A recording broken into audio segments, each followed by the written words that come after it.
¿Qué tal, amigos televidentes, oyentes? Iniciamos una nueva semana informativa aquí en Noticias 7. Gracias por acompañarnos. Tenemos una recopilación importante de información generada durante este fin de semana que se la ponemos a su disposición. Por eso los invitamos a que se queden con nosotros hasta las 8:30 de la mañana y que se informen también con nosotros a través del telégrafo.com.es, ecuadortv.es, nos escuchen en Pública FM y nos sigan en las redes sociales. Hoy tendremos como invitado a Sebastián Cárdenas, docente universitario. Hablaremos sobre la producción y las exportaciones desde el puerto principal. Esto que estamos en la semana importante por las fiestas julianas del puerto principal. Estará con nosotros Freddy Avilés de manera telemática desde Guayaquil, historiador guayaquileño. Conoceremos un poco sobre la historia del puerto principal y una semblanza de los guayaquileños. Así que atentos a estos temas. 490 años de fundación celebra Guayaquil esta semana, este 25 de julio. María Mercedes. Así es, buenos días. Tú como exponente principal de Guayaquil seguramente estarás en una semana de fiestas y quería anticiparles que un equipo de Noticias 7 va a trasladarse a Guayaquil para recopilar información y poder compartir lo que va a ser esta semana de celebraciones, de festejos y de mucha conmemoración cultural de una de las ciudades más importantes de nuestro país. Así que estén muy atentos a las novedades que se vienen. Ahí suena la musiquita de Guayaquil. Es una época muy linda, ¿no? Para la gente que vive en el puerto principal. Así es, sí, totalmente. Las fiestas julianas, es decir, las fiestas de fundación del puerto principal, son una fiesta que permite que la gente asista a muchísimos de los eventos que hay en varios puntos de la ciudad. La gastronomía maravillosa del puerto principal, por favor, es un punto central de la celebración. Y bueno, todo se volca también al río Guayas y las actividades que tienen este río mayor que pues genera tanta vida, tanto comercio, que ha sido un puntal para el crecimiento del puerto principal. Así que a todos quienes quieran visitar la ciudad de Guayaquil en estos días, bienvenidos y hay muchas actividades. Me da ganas de ir a Guayaquil. Veamos si eso se concreta. Veamos. Lo que sí les puedo confirmar es que Ecuador TV y Noticias 7 estará en Guayaquil durante esta semana. Dicho esto, ¿qué les parece si empezamos con la información? Porque hay una noticia que es histórica, María Mercedes. Así es, 7 de la mañana con 5 minutos. Vamos de inmediato con esta información. Quédese aquí con nosotros. Bienvenidos.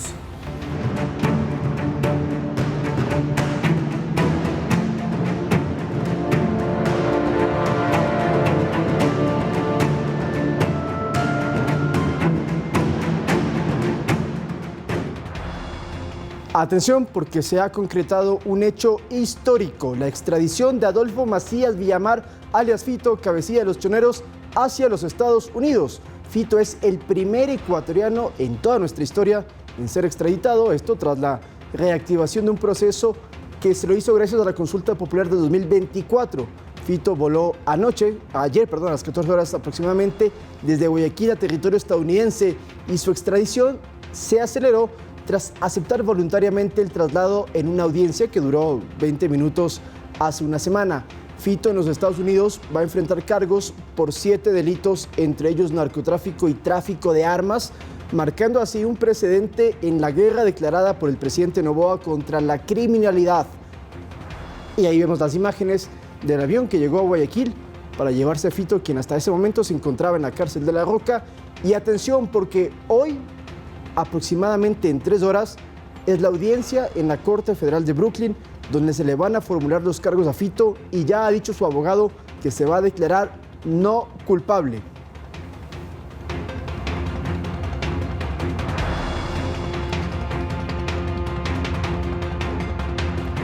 En su cuenta oficial de X, el presidente Daniel Noboa celebró esta noticia con un mensaje contundente.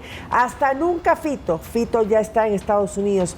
Esto es gracias a ustedes, ecuatorianos, que dijeron sí a la consulta popular. Espero con gusto las teorías creativas que dirán que no. Interceptamos también 14 toneladas de droga. Eso es 560 millones de dólares menos para el narcoterrorismo.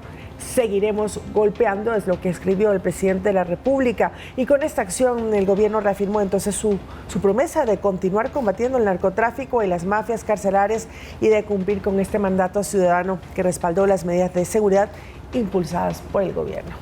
Pongamos en pantalla el mensaje en X que publicó el ministro del Interior, John Reinberg, quien escribía lo siguiente: José Adolfo Macías, alias Fito, ya fue entregado a la justicia internacional.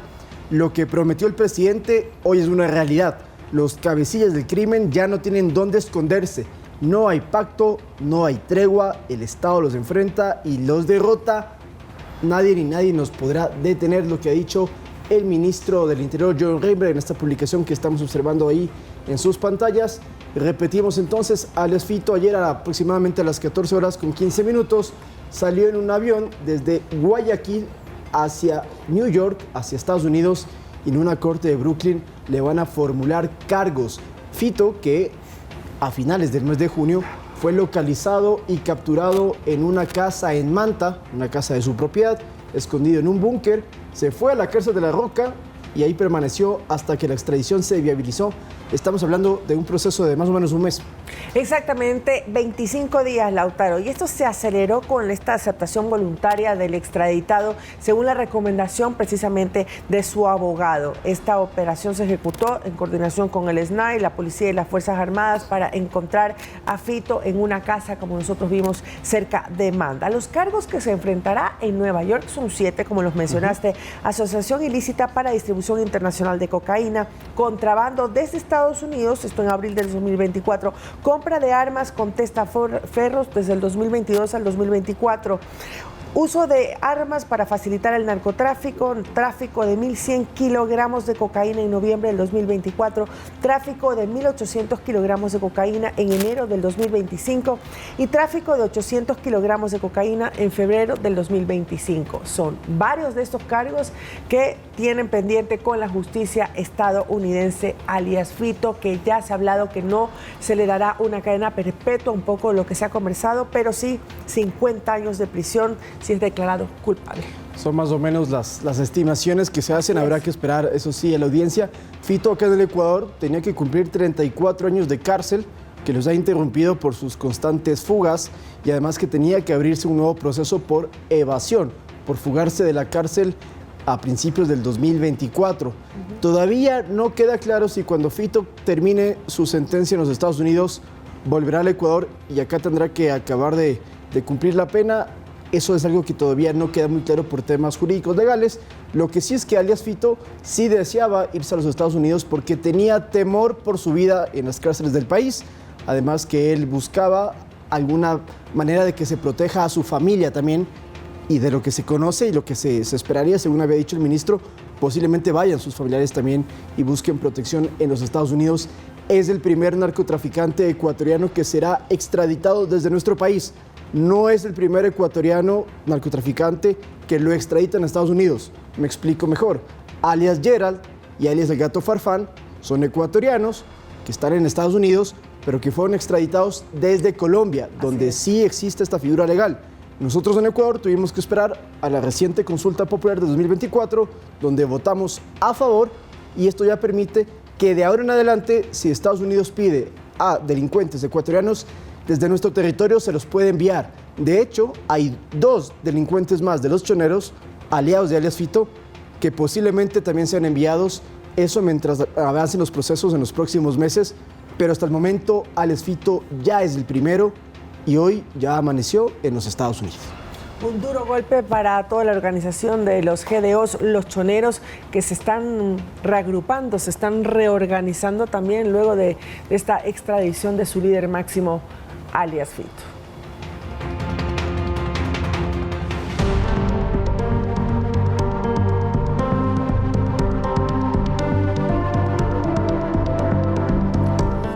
El bloque de seguridad desplegó miles de uniformados en las ciudades de Manta y Portoviejo durante este fin de semana para así reforzar las tareas de seguridad ciudadana. Militares realizaron controles de armas, explosivos, entre otros. El despliegue fue masivo y contundente. Desde la noche del pasado viernes 18 de julio, más de 2.000 uniformados del bloque de seguridad se ubicaron en zonas principales de las ciudades de Manta y Portoviejo en la provincia de Manabí, catalogadas como conflictivas debido a los últimos hechos violentos. Durante los puntos de control instalados en varios sectores, militares revisaron uno a uno los vehículos que transitaban en búsqueda de traslados ilegales de armas o drogas, o incluso tenencia de explosivos. También a varias personas se les detuvo su marcha para solicitar documentos y el chequeo respectivo. Estas acciones incluyen controles estratégicos, patrullajes preventivos y allanamientos dirigidos basados en información de inteligencia militar. Y las acciones dejaron resultados. Según el Ministerio de Defensa, no se registraron muertes violentas en Manta durante la noche del viernes. De su parte, la policía hizo lo propio, con más de 2.500 uniformados que también se desplegaron en Manta. Sobre esto, el ministro del Interior, John Reinberg, se pronunció en redes sociales. Manta no está sola y nunca lo estará. 2.500 policías resguardan la ciudad, desplegados en puntos estratégicos. El mando policial se encuentra en territorio liderando operaciones. El gobierno, a través del bloque de seguridad, actúa sin tregua. Nada ni nadie nos detiene. Estas acciones se dan en el contexto del conflicto armado interno ratificado por el presidente Daniel Noboa mediante decreto ejecutivo, donde dispone acciones directas contra grupos de delincuencia organizada considerados terroristas. Edison Saavedra, Noticias 7. Y 2 presuntos cabecillas criminales y considerados objetivos de alto valor fueron liberados poco después de que los aprendieran en un megaoperativo de la Policía Nacional. Las autoridades responsabilizan a la función judicial, mientras que la Fiscalía se defiende. El ministro del Interior, John Reinberg, expresó su indignación por decisiones judiciales que dejaron libre a 2 objetivos de intermedio valor capturados el miércoles en el operativo Gran Fénix 32, efectuado en Machala, provincia de El Oro. Alias Mito, con 4 procesos judiciales abiertos, fue aprehendido junto a otras 4 personas en una camioneta, pero según Reinberg, la jueza calificó como legal la detención, pero decidió dejar en libertad a los 5 detenidos de forma inmediata. La jueza en mención se llama María Fernanda Gallardo Muñoz y el fiscal Paul Íñiguez, según reveló el ministro. Mientras que a Kevin Andrés Dere, alias Ronquillo, otro presunto cabecilla de los Lobos, se dictaron medidas cautelares con presentación de cada 30 días. Esta es una decisión judicial del magistrado Ramiro Loaiza Ortega, con la participación del fiscal Junot Minuche Cuesta, quien asegura a Reinberg habría increpado a los policías por incluir una vinculación de alias Ronquillo con la banda criminal. La fiscalía respondió en ambos casos y explicó que sobre alias Ronquillo, el fiscal sí le formuló cargos por almacenamiento y posesión injustificada de municiones, dado que el sujeto sí tendría autorización para el porte de armas. Además, la institución solicitó la prisión preventiva como medida cautelar. Sin embargo, el juez resolvió que no se cumplían los requisitos.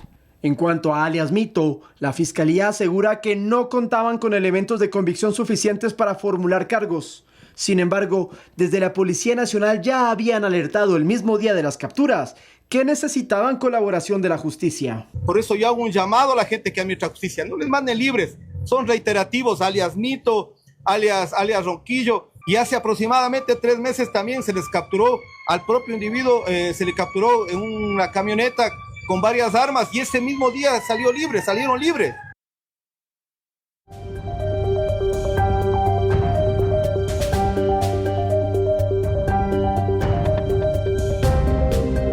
Bien, el municipio de Quito informó que los trabajos para reemplazar la tubería en el sistema Mica Quito Sur tuvieron que ser suspendidos temporalmente debido a varias condiciones climáticas y temperaturas bajo cero.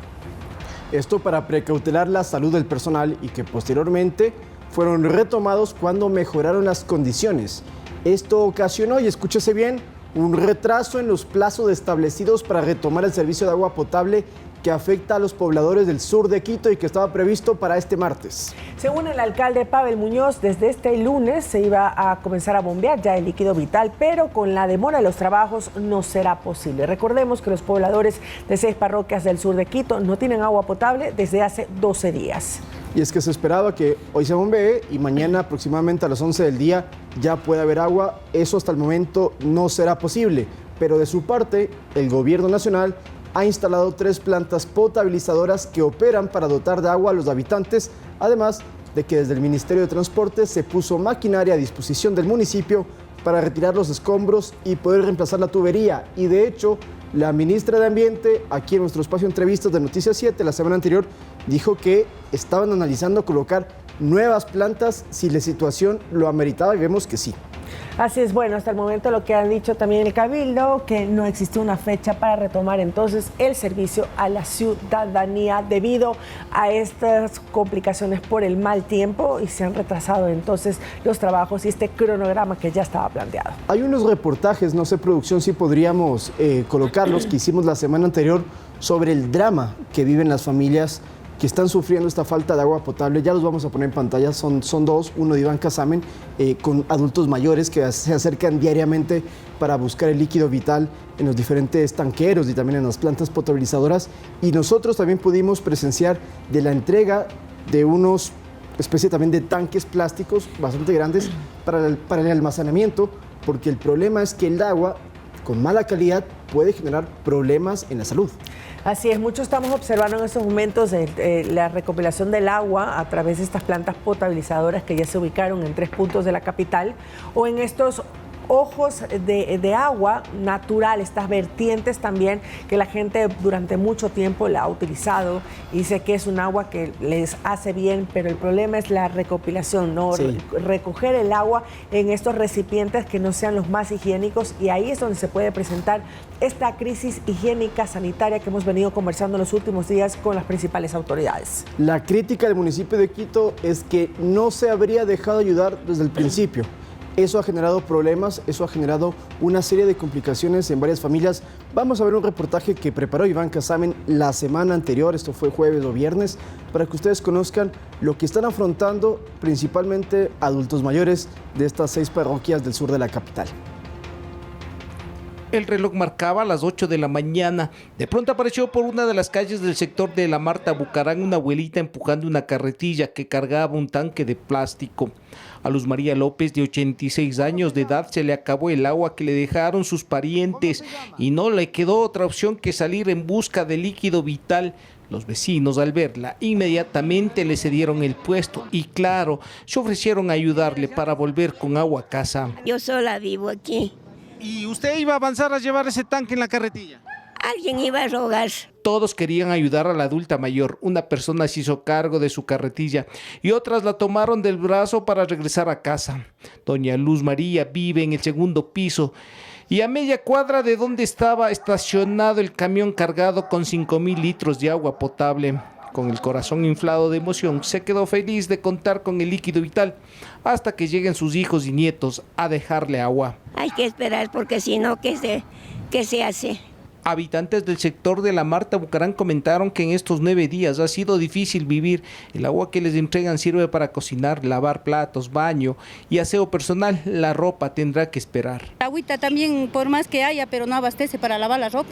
Claro. Ajá, o sea, esto es para lo básico. No quieren recordar cómo fueron los primeros días. Todos necesitaban agua y el agua no llegaba, hasta que los dirigentes se pusieron en la cabeza para organizarles y que se respete la fila. Con el pasar de los días las cosas han mejorado, el agua les llega, pero no es lo mismo que abrir la llave. Así no les queda más que seguir hasta que el problema se solucione. La necesidad es urgente, que toca traer lo que se asome para poder abastecerse de agua. 9 días de enfrentar un problema que jamás imaginaron y que hasta el momento han logrado sobrevivir a pesar de las adversidades. ¿Qué significa no tener agua en casa? Iván Casamen, Noticias 7. Y la ayuda social continúa en las parroquias sin agua. En Chillo Gallo, por ejemplo, el gobierno repartió botellones y también recipientes más grandes para que así las familias que no tenían dónde almacenar el agua en un estado más salubre ahora lo puedan realizar. Estos tanques nuevos le devolvieron la sonrisa a habitantes del sur de Quito que han pasado días complicados por la falta de agua. La buena voluntad del sector privado en coordinación con el gobierno nacional se reflejó en la entrega de al menos 20 tachos con capacidad para más de 200 litros para personas en estado de vulnerabilidad que ni siquiera tenían recipientes adecuados para recoger agua. No tenía, realmente tengo esos baldes que son de pintura, de esos pequeñitos que son de pintura. Usted sabe que la agüita que nos dan hay que saberle cuidar y más que todo ahorita sí estamos un poquito preocupantes porque no tenemos ni para lavar la ropa. Esta mujer tiene un hijo con discapacidad y un bebé que carga en su espalda. De su boca no paraba de expresarse la gratitud por un obsequio que en estos momentos, confiesa, que sirve y mucho. Estamos pasando por muchas cosas ahorita y ahorita yo también estoy encargada y abajo soy líder de deporte, también arriba. Entonces estos días se me ha hecho estoy un poquito media estrés y pasada malas nochadas. Muchas gracias. Son familias que viven en lugares de difícil acceso para bajar diariamente a los puntos de entrega de agua. Con esta ayuda, el almacenamiento será más seguro y más sencillo. El objetivo de esto es que sea agua limpia, que trate de conservarse en las mejores condiciones, porque son tachos seguros y tachos para mantenerle mismo el agua. Esta entrega se hizo en los exteriores de un centro médico en Chillogallo, donde el gobierno repartió cientos de litros para los afectados que llevan una semana entera sin líquido vital. Y esa es la solidaridad de los quiteños, ¿no? Cuando necesitamos nos unimos todos y apoyamos, así que agradecer justamente a todos esos donantes y ojalá se resuelva esto a la brevedad posible. Y por eso se escuchaba tanto el gracias. Muchas gracias, yo les agradezco mucho. Dios le pague y agradezco a toda la unión de aquí del barrio, que Dios les ayude en todo el trabajo. Para mi familia, en primer lugar, para mis hijos, para mí y para mi bebé. Muchas gracias por la ayuda. El municipio de Quito dice que el domingo ya se solucionaría el problema del desabastecimiento. Sin embargo, si eso no sucede, las autoridades de gobierno mencionan que van a continuar con la entrega de donaciones. Desde Chillogallo, con cámaras de Juan Pablo Moreno, Lautaro Andrade Castro, Noticias 7. Bien, 7:24, momento de irnos a una pausa, pero tenemos mucho más al volver. Así es, porque ya hay nuevo presidente de la CONAIE y no es Leonidas Issa. Ya venimos.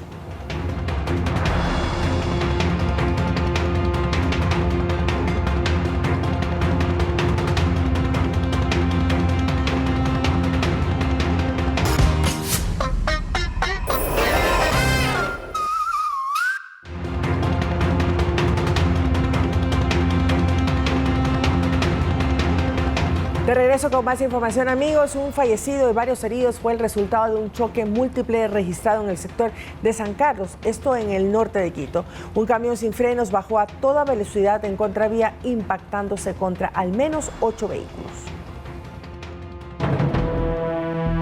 Estos son los momentos cuando el pesado automotor, aparentemente sin frenos, baja a toda velocidad en el sector de San Carlos, en el norte de Quito. El camión bajó a contravía, llevándose todo a su paso. Un vehículo logró evadirlo, pero la tragedia estaba cuadras más abajo.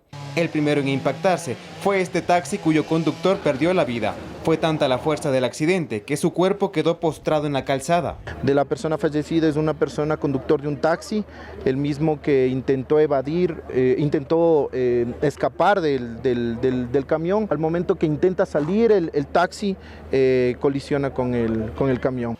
Tras chocar contra el taxi, el camión siguió calle más abajo hasta impactarse con al menos 10 vehículos, entre ellos automóviles, motos y un bus, para finalmente estrellarse contra una vivienda. Muchos automotores quedaron reducidos a escombros. El camión ha perdido frenos y va a darse contra una casa, un poste, un árbol, unas 2 cuadras más abajo. En este trayecto se producen los daños materiales a 4 vehículos que se estaban circulando y a 6 vehículos que se encontraban estacionados. El Cuerpo de Bomberos, Agencia Metropolitana de Tránsito, Policía Nacional y otras instituciones acudieron inmediatamente al lugar para atender la emergencia, que dejó varios heridos. 3 personas heridas que han sido atendidas en el lugar, 2 están en espera de recepción en casa de salud y una se encuentra trasladada al hospital Pedro Arturo Suárez. Varios árboles y postes caídos daban cuenta de la magnitud del accidente. La Agencia Metropolitana de Tránsito realizó pruebas de alcohol a los conductores, pero dieron negativas.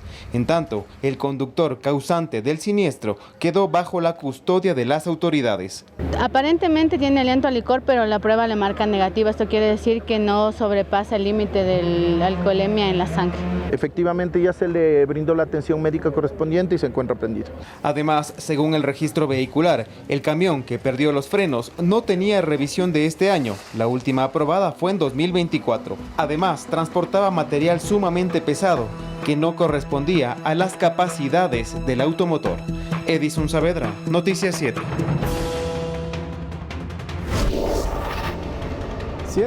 Siendo las 7 de la mañana con 58 minutos, despedimos a nuestra audiencia de Pública FM y nos quedamos con los amigos espectadores de la televisión para contarles que el alcalde de Guayaquil, Aquiles A., se colocó un grillete electrónico en cumplimiento con las disposiciones del juez que lleva el caso AAA. El magistrado llamó a juicio al burgomaestre y a otras 15 personas más por el presunto delito de comercialización ilegal de hidrocarburos. Tal y como lo dictó el juez Renan Andrade, quien lleva el caso AAA, el alcalde de Guayaquil, Aquiles A., esta vez sí se colocó un grillete de monitoreo electrónico tras ser llamado a juicio por el presunto delito de comercialización ilegal de derivados de petróleo. Adicionalmente, el alcalde guayaquileño no podrá salir del país y deberá presentarse periódicamente ante la autoridad. Durante 10 días el magistrado escuchó los elementos de cargo y descargo. Finalmente decidió llamar a juicio al burgomaestre y a 15 personas más.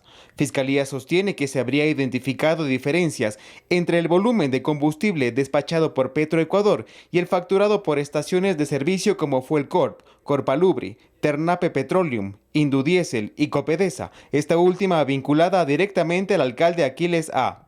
Las operaciones de estas empresas no coincidirían, por lo que se sospecha que el diésel subsidiado habría sido vendido en zonas no autorizadas.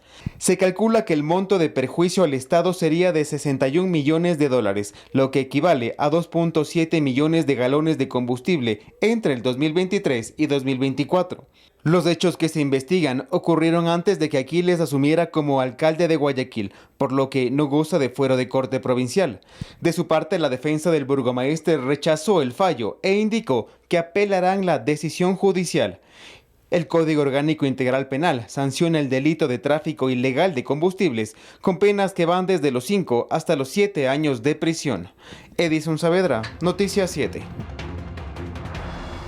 El presidente del Consejo de Comunicación, César Martín, informó en el espacio de entrevistas de Noticias 7 que activaron un protocolo de atención ante la intimidación que habría sufrido una periodista en Guayaquil por parte del burgomaestre Aquiles Álvarez. Martín dijo que la acompañarán durante este proceso judicial que podría abrirse en su contra y que le brindarán toda la protección.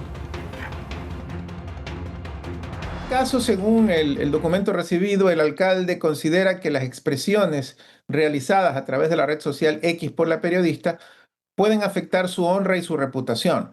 Por lo tanto, él presentó una acción judicial por el presunto delito de calumnia, que de acuerdo a lo que establece el artículo 182 del COIP puede ser sancionado con privación de libertad hasta por 2 años. Por eso es que la alerta para nosotros es importante en el sentido de que podría interpretarse como una vulneración a la libertad de expresión. El fin de semana se realizó en Conocoto la Asamblea General de la CONAIE, que es la Confederación de Pueblos y Nacionales Indígenas del país, para elegir al nuevo presidente y a la nueva directiva. En este caso, Leonidas Issa estaba también candidatizado para tener un periodo más, pero quien ganó finalmente fue Marlon Vargas, que se convierte en el nuevo titular de la CONAIE en el periodo 2025-2028. Lo hizo con 617 votos contra 540 de Issa. Vargas fue en 2 ocasiones presidente de la CONFENAIE, que es la Confederación Nacional de Pueblos Indígenas de la Amazonía. Es un líder indígena de 49 años, oriundo de Pastaza. Y tiene aquí, entonces, estamos viendo en pantalla, la directiva que lo acompaña. La vicepresidenta es Ercilia Castañeda. También tenemos a otros dirigentes como Wilton Díaz, Carlos Jipa. Todos ellos asumen funciones desde este día hasta el 2028. Y es interesante porque políticamente hablando es un nuevo revés a Leonidas Issa, que fue candidato presidencial, que no superó el 5% de votos en los pasados comicios y ahora pierde la presidencia de la CONAIE. Pero quiso ser durante algún tiempo un actor protagonista político en nuestro país, a pesar de los reveses que tuvo electorales y ahora, como vemos, también dentro de su organización. No hay que confundir a Marlon Vargas con Jaime Vargas, que en su momento fue también presidente de la CONAIE. Marlon Vargas Santi, para decir su nombre completo, pertenece al pueblo Capahuari. Repito, esto es en Pastaza, es de la nacionalidad achuar. Él fue también dirigente de comunicación de esta nacionalidad. Y sí es cierto que participó en los paros nacionales del 2019 y 2022. Fue un dirigente también, digamos, dentro de la cúpula de la CONAIE, pero nunca había tenido la oportunidad de dirigirla como sí lo hará en este nuevo periodo. Y en sus palabras, luego de haber ganado estas elecciones internas, fue: estoy aquí para convocar a la unidad contundente para seguir luchando y defendiendo nuestros territorios. Estoy aquí para proponer una consolidación para que las propuestas salgan desde los territorios. Repetimos la crítica a Leonidas Isas, que manejó la CONAIE de forma muy política. Muy política y dirigencial, sin tomar en cuenta las decisiones y las peticiones de las bases. Vargas Santi obtuvo 617 votos y se impuso a su contendor, el presidente saliente de la agrupación, Leonidas Isas, que lo conocemos, quien logró tan solo 540 votos.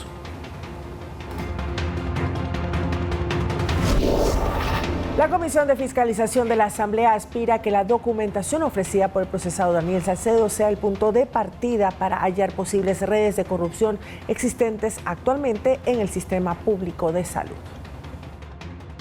Lo expuesto por Daniel Salcedo durante su comparecencia en la Comisión de Fiscalización de la Legislatura da pautas y referencias para que la Asamblea pueda tomar una hoja de ruta que permita llegar a desmantelar procesos tramposos en temas de contratación pública, especialmente en el sistema de salud.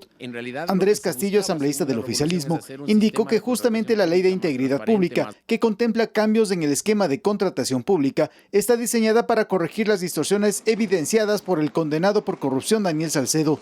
No hemos estado tan perdidos nosotros en la Asamblea cuando hace pocos días en la Ley de Integridad Pública atacamos justamente a esas incorrecciones que hay en la ley o habían en la Ley de Contratación Pública que permitía teledirigir los contratos. En sus 18 minutos de exposición, Salcedo reveló no solo cómo operó la trama de corrupción para hacerse de contratos en el sistema de salud, detalló las consecuencias de haberse distanciado con quienes hizo trabajos millonarios. En el momento que recibo una amenaza antes de detonar el disparo, Pepe te manda saludos. No es un chiste, ellos pensaron que me iban a matar, por eso me dijeron quién iba a ser quién me mandaba a matar exactamente. Sé que por mi cabeza en Riobamba fue de $300,000. Después de esta reunión, no sé cuántos quieran meter más, ¿no? Porque esto es así. A ver, sabes que yo meto 100 más, callémoslo porque todavía no he presentado, pero las voy a presentar y lo quiero aclarar en los medios, a todos. Y de cómo fue su acercamiento con Aquiles Álvarez, hoy actual alcalde de Guayaquil. Roberto Bunces me dice: hermano, yo tengo algunas cosas especiales que podemos manejarla, y me llevó a una oficina en Ceibos y ahí conocí a Aquiles Álvarez. Ahí me lo presentó, me dijo: mira, él es Aquiles, en esa época no era alcalde de Guayaquil, y me dijo: mira, él trabaja conmigo en el tema de Casa Bunces, que es como se llama la empresa de él. En 10 días, Salcedo se comprometió a entregar la documentación que posee sobre su operación en compras públicas, que dejó réditos a su grupo por alrededor de $15 millones. Javier Ceballos, Noticias 7. Y el presidente de la Comisión de Fiscalización de la Asamblea, Ferdinand Álvarez, confirmó que este lunes a las 15 horas se va a desarrollar la sesión presencial en la cual se espera la comparecencia de Javier J., prófugo de la justicia ecuatoriana, vinculado con casos de corrupción en contratos con hospitales públicos y quien está procesado también por delincuencia organizada en el caso Metástasis. Javier J. solicitó ser recibido en la mesa legislativa para responder las aseveraciones expuestas por Daniel Salcedo en el marco de esta fiscalización que la comisión lleva adelante sobre la corrupción en el sistema público de salud. Sin embargo, Javier J. pide que sea escuchado de forma telemática y le han dicho que tiene que hacerlo de forma presencial, pero ya conocemos que él no vendrá al país porque tiene varias órdenes de captura en su contra.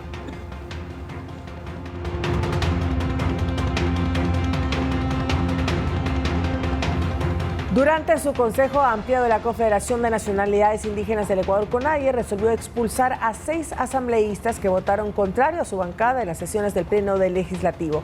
Estos son Cecilia Baltázar, Carmen Tiupul, Manuel Choro, Fernando Nantipia, José Luis Nango y Edmundo Cerda. Este último rechazó la decisión de la CONAIE y aseguró que esto obedece a intereses personales. Escuchemos. Me siento herido y trastocado por la radical decisión de la Coordinación Nacional de pretender expulsar de sus filas a quienes no se comulguen con las ideas e intereses de un cierto grupo del movimiento. No podemos catalogarnos de derecha ni de izquierda. No podemos ser tildados por la historia que, pudiendo crear, modificar y eliminar leyes que nos dan un gran alivio de seguridad y de paz no lo hagamos.